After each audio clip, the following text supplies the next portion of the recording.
The Sentinel, the Santa Cruz Sentinel, was just here a few minutes ago finishing up an interview and a photo shoot of my brake light system, currently called the PBLS, or Progressive Brake Light System. It is a brake light system that shows how much pressure is being applied to the brakes when you're braking. So if you're coming to a sudden stop, more lights turn on. If you're coming just to a mild slowdown for a stop sign, only a few lights go on. Basically, it's to show the people behind you how much pressure you're applying, and then they can stay a safe distance away from you and prevent a fatal rear-end collision or just a mild fender bender. So if you come over here, I can show you what the actual progressive brake light system looks like.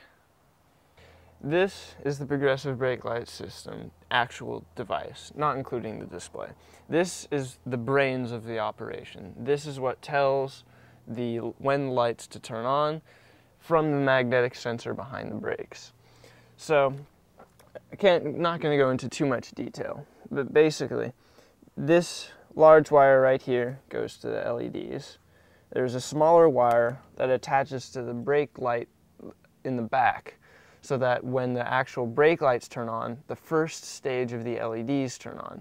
So the first stage doesn't listen to the magnetic sensors. Stages 2, 3, 4, and 5 go off of the magnetic sensor. And there's another wire that is connected to the fuse panel behind the car attached to the turn indicator.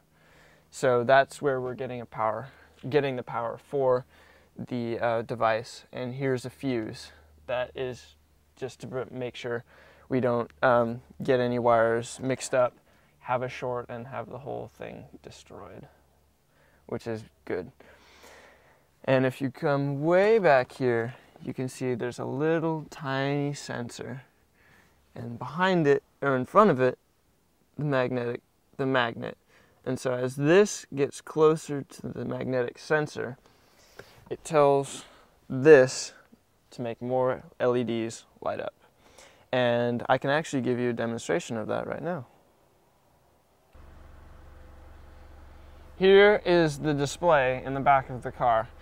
You can see here there's a diffuser in front of the LEDs just to prevent, it makes the LEDs more visible in a wider range since they're mainly angled forwards.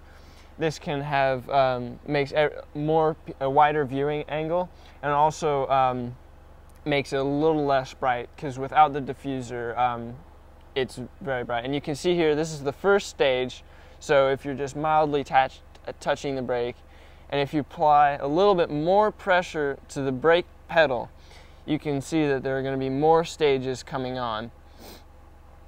So, a little bit more pressure.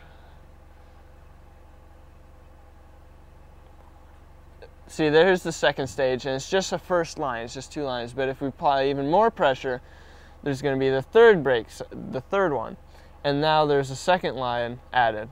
And if you apply even more pressure, and if there's a big time stopping, but not quite an emergency, there's the 4th stage right there. And if it's absolutely an emergency and you have to stop and something's coming out in front of the car, you slam on the brakes, and the 5th stage comes on right there.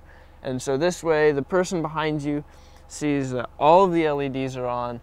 It's almost as if somebody's going stop, and then they can apply their brake in the same fashion, and they won't run into you.